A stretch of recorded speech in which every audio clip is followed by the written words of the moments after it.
اتفاقية التعاون بين الجامعة الملكية المغربية لكرة السلة والجامعة الإسرائيلية للعبة. الجامعة الإسرائيلية للعبة نظمت الجامعتان مباراة ودية بين المنتخب المغربي النسوي ونظيره الإسرائيلي يا خرا شنو هذا في قاعة فتح الله البوعزاوي في مدينة سلا.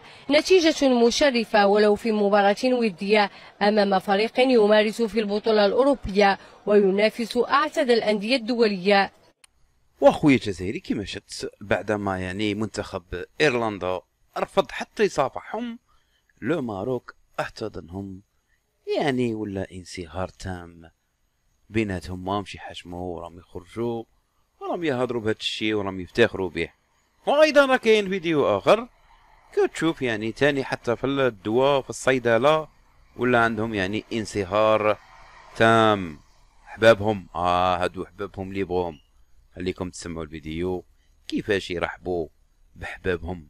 نعم يا اخي، وتجي عندي تقول لي خاوه خاوه، ودي ما عندي ما ندير بك خويا، انت هادو هما خوتك وربي حشرك معاهم.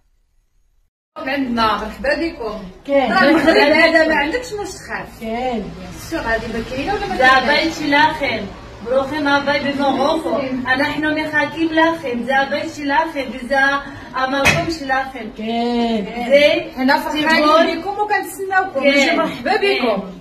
שלום חברים, מה שלומכם? הכל בסדר? מחכים לכם. יש רק בריאות, יש הכל טוב ואין בעיה במרוקו בכלל. בכל. והמדריך שלכם זה מדריך מספר אחד בעולם.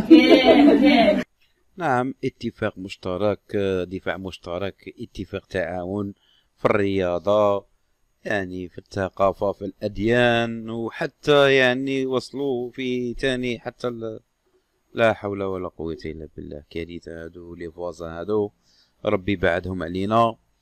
وجميع اللي راه انا شنقول لك، ربي يحشرك معاهم يوم القيامة، ربي يحشركم معاهم يوم القيامة. كان هذا هو الفيديو خوتي، ما عليا غير نقول لكم اطهروا في رواحكم، والى فيديو قادم ان شاء الله. تحياتي لكم والسلام عليكم.